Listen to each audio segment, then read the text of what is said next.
Veja agora os destaques do MAC Notícias de hoje. Educação em tempos de pandemia. As dificuldades dos alunos e professores em se adaptarem ao novo cenário. Saúde. A desmistificação da necessidade de esterilizar embalagens como prevenção do Covid-19. Insegurança alimentar. Durante a pandemia do coronavírus, 19 milhões de brasileiros passaram fome. Estes e outros assuntos você acompanha com a gente a partir de agora. O MAC Notícias está começando.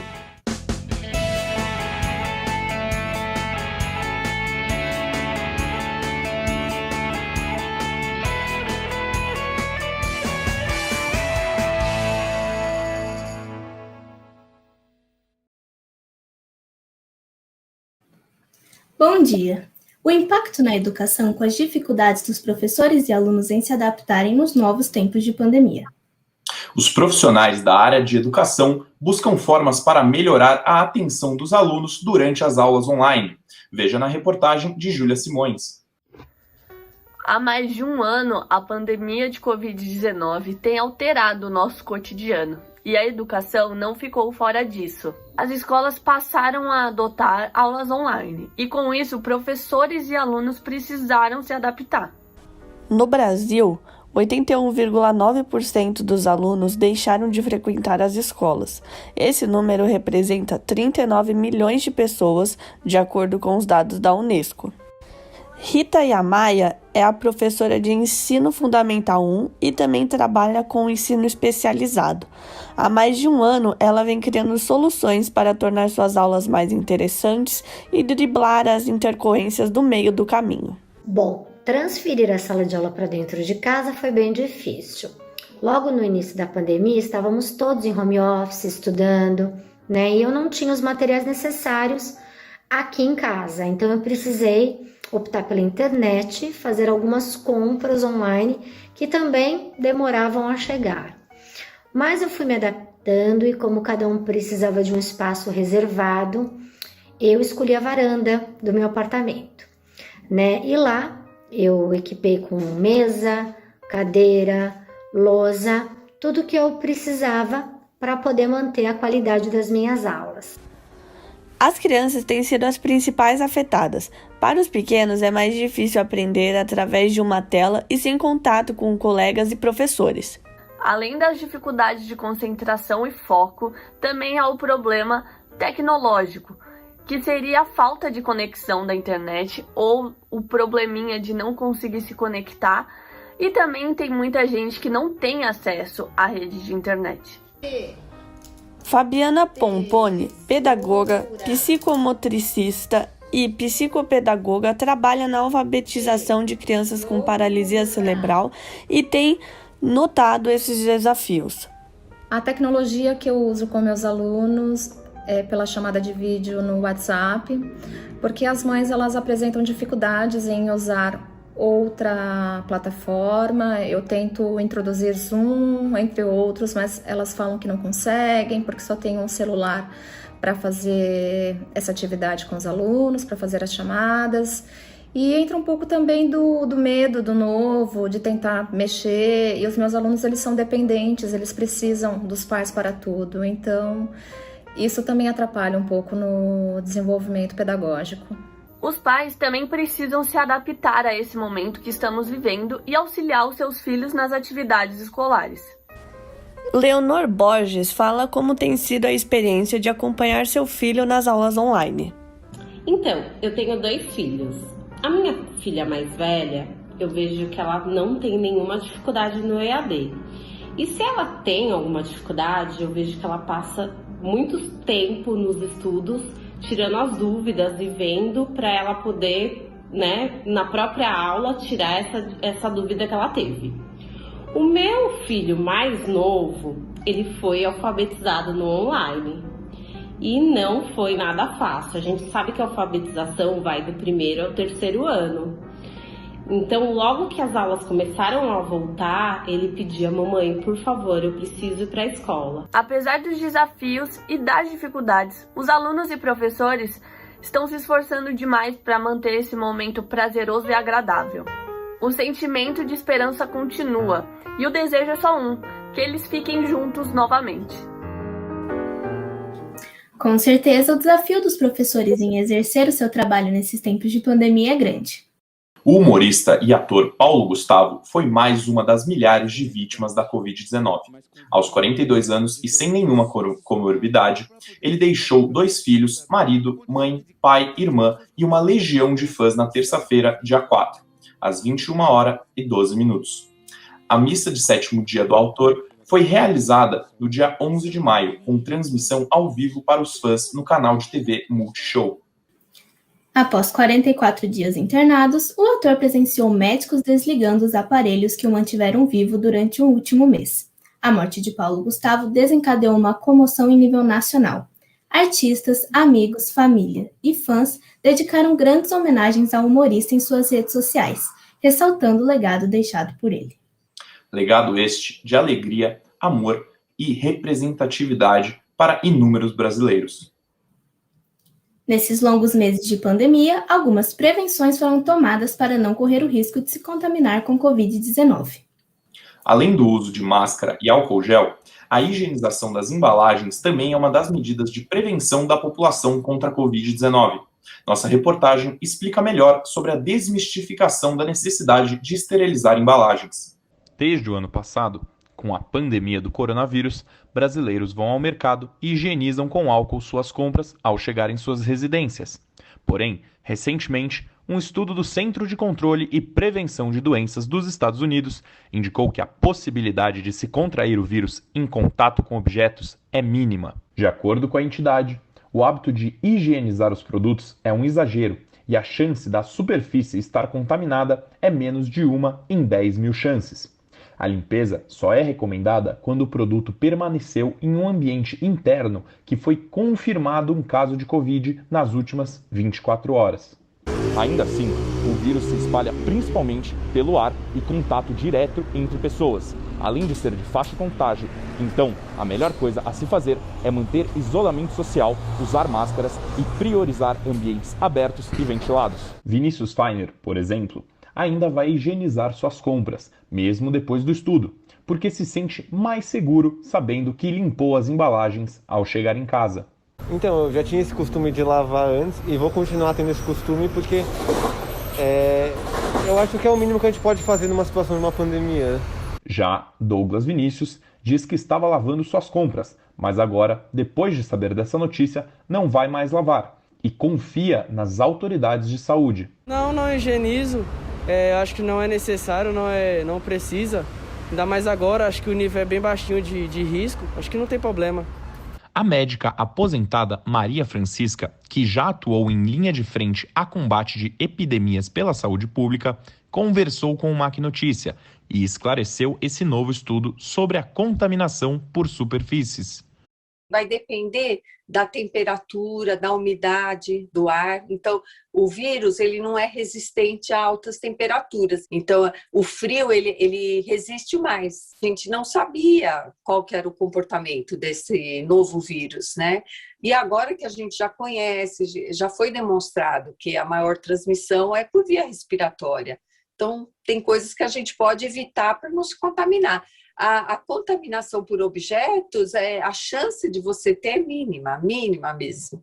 O físico Rafael Lopes, que estuda epidemiologia, reforça os principais cuidados para evitar a contaminação do vírus. Guardar sua compra normalmente, lavar suas mãos, porque isso é importante, porque é um hábito de higiene em geral, né, não só com a Covid, não só com a pandemia, e tirar a sua máscara com cuidado. Eu acho que eu acho que é a primeira coisa que você deve fazer. Ou seja, não tocar na parte frontal da máscara, porque é onde vai se acumular sua respiração e o ar que você está puxando, né? Tirar ela pelos elásticos e por aí vai. Veja agora o comentário de Isabela Inglês sobre saúde. Bom dia. Agora falando um pouco sobre saúde. Durante esse cenário de pandemia que a gente está vivendo, todo cuidado é pouco. Por isso, se puder, fique em casa. Se precisar sair, use máscara e mantenha o distanciamento social. Mas não vamos também perder a esperança. Pesquisadores da Universidade Federal de Minas Gerais começaram a testar em primatas uma vacina contra a Covid-19 que pode vir a ser o primeiro imunizante brasileiro. O teste em micos estrela deve durar cerca de 2 meses. Eles já receberam a primeira dose e devem receber a segunda daqui cerca de 1 mês. A vacina anteriormente foi testada em camundongos que apresentaram 100% de proteção. Sabemos que o processo não é rápido, os estudos levam tempo e, por isso, não podemos nos descuidar. Obrigada, Bela. Agora falamos com o Pedro Duarte sobre o abandono de animais. Bom dia, Pedro. Uma pena que a pandemia tenha agravado esse cenário tão triste. Bom dia, Vitória. Bom dia, Eduardo. Pois é. Além das consequências humanitárias, outro efeito da pandemia é o crescimento no número de casos de abandono de animais, um crime que tem ficado cada vez mais comum. Um levantamento da Amparo Animal, feito em quase 100 abrigos de 12 estados, comprova um crescimento de 60% a 70% no número de animais abandonados nesses abrigos, entre julho de 2020 e fevereiro de 2021, se comparado ao mesmo período de 2019. Por outro lado, ONGs e movimentos sociais se organizam para encontrar lares para esses animais abandonados. O resultado desse ciclo é uma procura crescente no número de adoções conscientes, como exemplifica a União Internacional Protetora dos Animais, que obteve crescimento de 200% nas adoções em seus abrigos no último ano. É com vocês. Obrigado, Pedro. E agora, hora do noticiário internacional. Os Estados Unidos confiscaram uma embarcação lotada de armas no Mar da Arábia, nas proximidades de Omã e Paquistão. O carregamento ilícito continha dezenas de mísseis anti-ataque da Rússia e milhares de rifles de assalto da China. A suspeita é de que a embarcação teria saído do Irã com destino ao Iêmen, mas a origem exata da carga ainda não tem confirmação. E veja a seguir: insegurança alimentar durante a pandemia do novo coronavírus. E mais, como a diminuição do auxílio emergencial está impactando a economia brasileira. Voltamos já.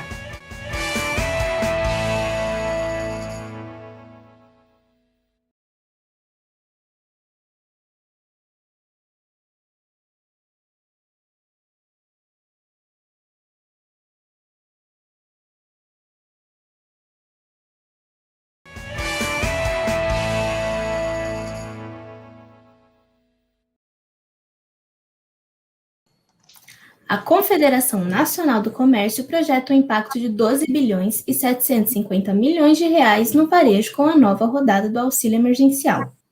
Nosso repórter Vinícius Murad teve acesso ao estudo e mostra pra gente os detalhes da reportagem. A segunda fase de pagamentos do auxílio emergencial pode impactar diretamente a situação econômica das famílias que dependem do benefício para os gastos do dia a dia.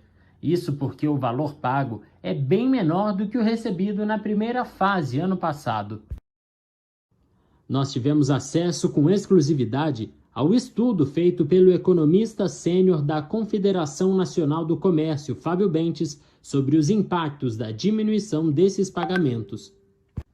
O comprometimento da renda das famílias vem aumentando no primeiro trimestre, já sem o pagamento de auxílios emergenciais. Com as estimativas da CNC, na primeira fase do auxílio emergencial, 35,4% dos valores sacados pelas famílias foram gastos no comércio. Agora, com maior endividamento das famílias, o impacto do auxílio no varejo deve ser cerca de 8 vezes menor do que no ano passado. A diminuição nos pagamentos do auxílio emergencial impactou muito o setor do comércio. O varejo, em geral, teve muitas perdas nesse ano. Shoppings como esse aqui, em plena Avenida Paulista, registraram queda na arrecadação. O volume de vendas no varejo, com dados que incluem shoppings e comércio de bens e serviços, caiu significativamente já no fim do ano passado, quando o valor do auxílio foi reduzido de R$ 600 para R$ 300. O auxílio emergencial cumpriu um papel altamente relevante no processo de reativação da atividade econômica no ano passado. O programa injetou cerca de 320 bilhões de reais na economia em 2020. E isso fez com que cerca de 35% desses recursos chegassem no varejo. E o varejo reagiu rapidamente. Em 4 ou 5 meses de crise sanitária, o setor conseguiu reaver o nível de vendas que se tinha antes da pandemia. Para o economista sênior da CNC, que elaborou o estudo, a continuidade do benefício é fundamental. 2021, a força do auxílio emergencial para reativar a economia, para reativar o consumo, tende a ser menor do que em 2020, mesmo proporcionalmente, por conta daquele período sem auxílio emergencial, no qual o endividamento das famílias apresentou um crescimento expressivo. Nós conversamos com o economista PhD na Universidade de Yale, que é ex-secretário do Ministério do Planejamento, Raul Veloso. Para ele, o benefício deve ser prorrogado enquanto a crise causada pela pandemia se prolongar. Nós vamos ter de ter o mesmo auxílio do ano passado, essa é a situação ideal, um gasto da ordem de 300 bilhões até o final deste ano, pois eu não vejo muita saída para se encontrar uma solução que permita que a economia cresça e nós não precisemos de reforçar o caixa dos mais necessitados com esse tipo de pagamento. O ex-secretário avalia que ainda não há escapatória para o fim do auxílio. A crise está sendo muito séria, nós não encontramos ainda uma solução rápida para que a economia volte a crescer e dispense esse tipo de gasto. Ainda falando de comércio, o Dia das Mães é uma data importante para o setor. E mesmo passando por todo esse cenário que vimos na reportagem do Vinícius, especialistas estão otimistas com os resultados do setor do varejo depois das compras dessa data. Vamos então falar com o repórter Alexandre Melo, que tem todas as informações. Bom dia, Alexandre. Bom dia, Vitória. Bom dia, Eduardo. Eu acompanhei nesses últimos dias uma enorme movimentação aí nas caixas econômicas federais pelo pagamento do auxílio, e a proximidade do Dia das Mães. Todo esse aumento se decorreu com a reabertura dos comércios de rua, né? Segundo os dados da FEComércio, foi aí de aproximadamente 25%, 10% maior que o ano passado, que os comércios ainda estavam fechados, e a expectativa para o próximo ano é que o comércio e a economia volte ao normal com o retorno gradativo das coisas voltarem a funcionar, né? Eu volto com vocês aí no estúdio. Obrigada, Alexandre. Nosso assunto agora é CPI da pandemia, a comissão no Senado que investiga ações e possíveis omissões do governo federal no combate à Covid-19. Nossa repórter Melissa Marques acompanha tudo e fala com a gente ao vivo. Melissa, bom dia. Qual o cronograma da CPI para os próximos dias? Quem deve aparecer no Senado para dar esclarecimentos? Bom dia, Vitória. Bom dia, Eduardo. Bom, ontem o ex-ministro de Relações Exteriores, Ernesto Araújo, prestou depoimento à CPI do Covid. O ex-chanceler afirmou que sempre agiu sob coordenação do Ministério da Saúde e negou que suas ações tenham afetado a relação do Brasil com a China. Além disso, Araújo confirmou que o Brasil negociou com outros países a compra de insumos para a produção de hidroxicloroquina, com participação do Jair Bolsonaro. Agora, a reunião está ouvindo o depoimento do ex-ministro da Saúde, Eduardo Pazuello. Ontem à noite, em suas redes sociais, o relator Renan Calheiros perguntou aos internautas o que eles gostariam de perguntar a Pazuello. Já amanhã, o Senado receberá a secretária de Gestão do Trabalho do Ministério da Saúde, Maíra Pinheiro. Voltamos ao estúdio. A CPI da pandemia agora é assunto para o nosso comentarista político, Vini Murad. Olá, muito bom dia a todos. Estamos acompanhando então esse depoimento do ex-ministro Eduardo Pazuello, que acontece nesse momento, e de acordo com as informações de bastidores que a gente tem ao longo do dia, ele vai sim evitar responder algumas perguntas. Ele conseguiu esse direito no Supremo Tribunal Federal na semana passada para não se autoincriminar. Aquelas respostas que ele ou os advogados que acompanham a reunião da comissão presencialmente avaliarem que podem prejudicar o ex-ministro e acabar produzindo provas contra ele, não serão respondidas. Ele também foi orientado a evitar a colisão, evitar atritos com o governo Bolsonaro, especificamente com a figura do presidente da República. O ex-ministro, então, deve não responder algumas perguntas, mas considera importante, sim, prestar alguns esclarecimentos à população brasileira e ainda destacar a atuação do ministério dele no combate à pandemia em ações que ele avalia ter sido positivas, como é o caso da compra de vacinas, segundo o ex-ministro. Volto com vocês. E agora, com a economia. O Orçamento Federal de 2021, aprovado pelo governo, não garante verbas para a realização do censo. Nossa comentarista, Bianca Antunes, analisa esse cenário. Bom dia, Bianca. Bom dia. Agora vamos fazer um comentário de economia sobre a realização do censo demográfico. Não parece um comentário econômico, mas você vai entender por que os motivos têm totalmente a ver com a economia.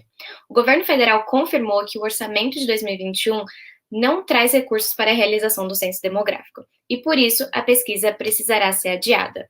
O censo acontece a cada 10 anos e deveria ter acontecido em 2020, mas por conta da pandemia ele foi adiado. O IBGE, o Instituto Brasileiro de Geografia e Estatística, já havia informado que o corte iria inviabilizar a realização do censo, e por isso, logo no começo de abril, o Instituto já suspendeu a realização das provas dos concursos para os recenseadores. Então, agora fica no ar como que ficará essa questão da pesquisa. Alguns políticos estão dando a sugestão de que a pesquisa seja feita por modo online, digital, mas os especialistas afirmam que isso não conseguiria traduzir exatamente a realidade dos brasileiros, pois, como sabemos, existem muitas realidades diferentes e alguns não terão acesso à internet para poder responder a pesquisa. Então, fica no ar como resolveremos essa situação e a discussão ainda segue no âmbito político. Muito obrigada, Bianca. Falamos agora com Murilo Feijó para nos trazer a previsão do tempo para o dia de hoje e o restinho da semana. Bom dia, Murilo. O frio vai continuar predominando? Bom dia, Vitória. Bom dia, Eduardo. Hoje será mais quente do que ontem. Agora são 10 horas e 35 minutos. O dia está ensolarado na capital paulista. Agora os termômetros marcam 17 graus. E a temperatura máxima prevista para hoje é de 25 graus e a mínima é de 12. À tarde, o sol deve continuar entre algumas nuvens e não há previsão de chuva. À noite, poucas nuvens devem aparecer no céu. Para o final de semana, a previsão é de sol, com muitas nuvens durante a manhã, com máxima de 24 graus e mínima de 15. Pancadas de chuva são previstas para a tarde em todo o estado e à noite não deve chover. A partir de hoje, o sol volta a predominar e o tempo deve ficar firme novamente nas áreas leste do estado de São Paulo. É com vocês. Muito obrigada, Murilo. Agora vamos falar com a nossa comentarista de cultura, Malu Pimentel. Oi, Malu.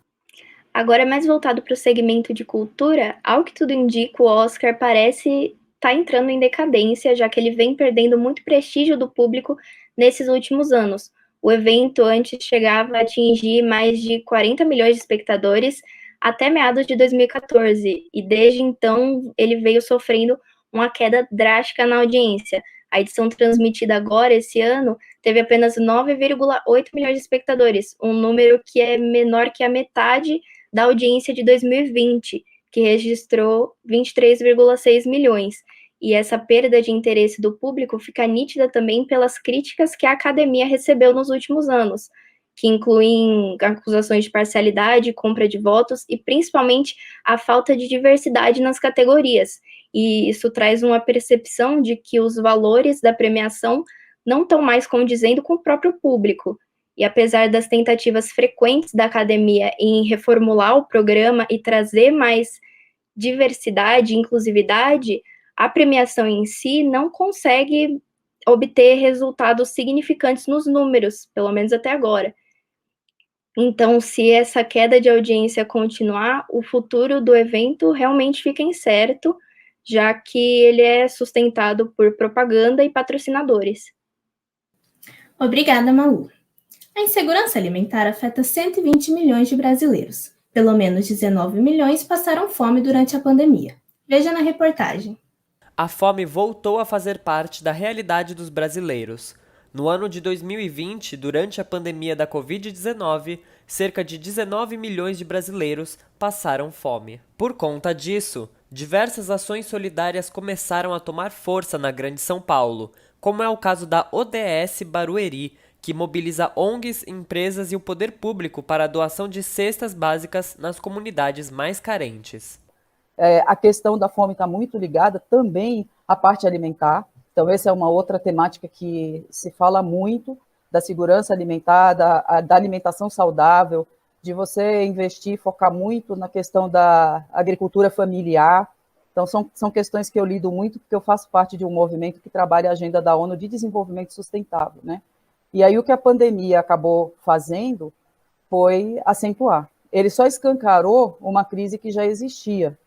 Um levantamento feito pela Rede Brasileira de Pesquisa em Soberania e Segurança Alimentar, apontou que no final de 2020 a fome atingiu também a população não pobre, ou seja, todos aqueles que têm uma renda familiar acima de um salário mínimo. A insegurança alimentar no Brasil subiu de 36,7% em 2018 para 55,2% em 2020. Amanda Santos, membro da Uniafro Brasil, conta que desde 2020 a instituição passou a se organizar para ajudar as famílias mais necessitadas neste momento, já que a classe média também foi afetada. E nesse cenário, a Uniafro fez uma vaquinha online desde fevereiro de 2020. E pelo que eu peguei nos dados do site, na prestação de contas, na terceira fase da vaquinha, chegou a arrecadar mais de R$170 mil, além de quase R$98 mil depositados. Essa vaquinha, esse valor arrecadado, foi revestido em cestas básicas, entregues para as pessoas, e também em livros para os nossos alunos. Em 2021, com a diminuição do auxílio emergencial, a situação pode ficar ainda pior. Segundo dados do Instituto Locomotiva, 98% dos moradores de comunidades no país irão utilizar o dinheiro para a compra de comida. Já na Baixada Santista, Guilherme Prado, coordenador da Rede Livres, destaca a importância das ações que apoiam a produção e o consumo consciente, além de amenizar a carência nas comunidades. A gente vê esses números e fica muito espantado, mas quando a gente vai à rua, né, a gente vê que aqui no território, nas cidades que elas estão passando essa fome, então, nesse estado deplorável aí social, né? Então, são as redes de solidariedade que, na ausência de políticas públicas, tanto do governo, principalmente do governo federal, mas também do governo estadual e do municipal, são as redes de solidariedade que têm conseguido minimizar esse sofrimento. Agora, com o futebol.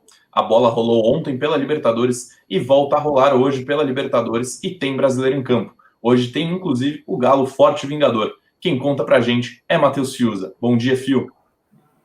Bom dia, Edu. Bom dia, Vitória. Bom dia a todos.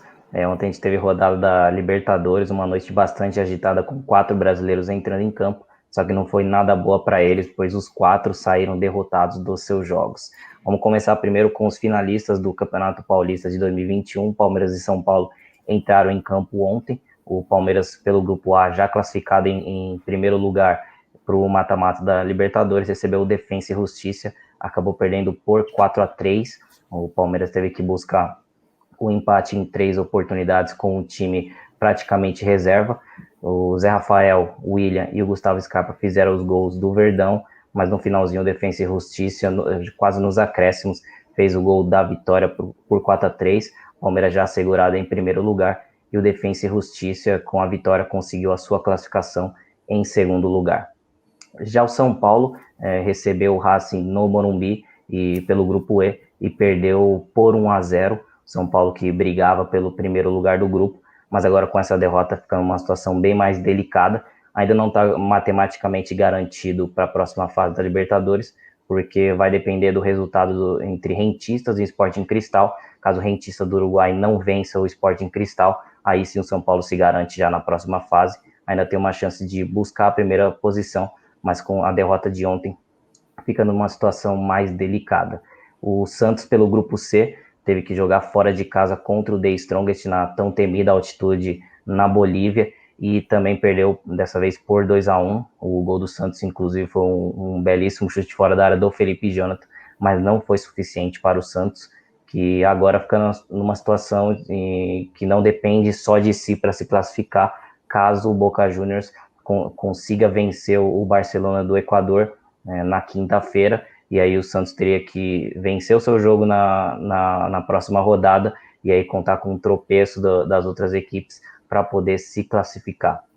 E já também o Fluminense foi a outra equipe que entrou em campo entre as brasileiras ontem, perdeu em casa para o Júnior de Barranquilla da Colômbia por 2-1, o Fluminense saiu atrás tomando 2 gols, perdendo por 2-0, no segundo tempo o atacante Abel Hernandes diminuiu o marcador, mas não conseguiu evitar também a derrota do Fluminense, que ainda segue como líder do seu grupo, líder do grupo G, do grupo H, perdão, e e agora vai depender das suas próprias forças ainda na última rodada para buscar a classificação contra o River Plate na Argentina. Hoje também temos rodada da Libertadores com 2 brasileiros entrando em campo. O Flamengo, pelo grupo G, recebe a LDU às 9 horas no Maracanã. O Flamengo que tem muita chance de terminar em primeiro do grupo, e caso consiga um empate já garante também a sua vaga para o mata-mata da Libertadores, e se vencer também praticamente assegura o primeiro lugar do grupo. E pelo grupo H, o Atlético Mineiro vai até o Paraguai enfrentar o Cerro Porteño. O Atlético também já está classificado para a próxima fase da Libertadores, e caso empate com o Cerro Porteño, matematicamente ainda não garante, mas fica muito perto de fechar também a primeira fase, essa fase de grupos, na liderança do seu grupo. E esses são os destaques. Edu e Vitória, com vocês. Muito obrigada, Fiuza. Nosso contato agora é ao vivo com o repórter Bruno Xavier. Ele nos atualiza sobre os conflitos pelo mundo. Bom dia, Bruno. Bom dia, Vi. Bom dia, Edu. Nas últimas semanas, o mundo olhou com grande atenção para protestos e manifestações que acontecem pelo globo. Aqui na América Latina, desde o final de abril, manifestantes ocupam as ruas na Colômbia contra a proposta de reforma tributária do presidente Iván Duque. O projeto aumentaria impostos sobre produtos como alimentos para custear o ingresso solidário, a versão colombiana do auxílio emergencial. A insatisfação só aumentou com a brutalidade que a polícia tratou os protestos, deixando até agora 42 mortos e quase 90 desaparecidos. No Oriente Médio, após a Suprema Corte de Israel decidir pelo despejo de 6 famílias palestinas em Jerusalém Oriental e o ataque de soldados israelenses a muçulmanos na mesquita de Al-Aqsa, uma série de protestos e contra-ataques se iniciaram, principalmente vindos da faixa de Gaza. Até o momento, já morreram quase 500 pessoas, incluindo crianças, e segundo a ONU, mais de 50 mil palestinos ficaram desabrigados. Após ataques israelenses a localidades civis em Gaza, até mesmo derrubando um prédio que abrigava veículos de imprensa como Al Jazeera e Associated Press, a pressão sobre os líderes mundiais por uma condenação a Israel cresceu. Na Palestina, por conta da situação, as primeiras eleições gerais em 15 anos tiveram de ser adiadas. É com vocês aí do estúdio. Muito obrigado, Bruno. E assim, encerramos a edição do MAC Notícias de hoje. Um bom dia para todos que nos acompanharam. Bom dia e até amanhã.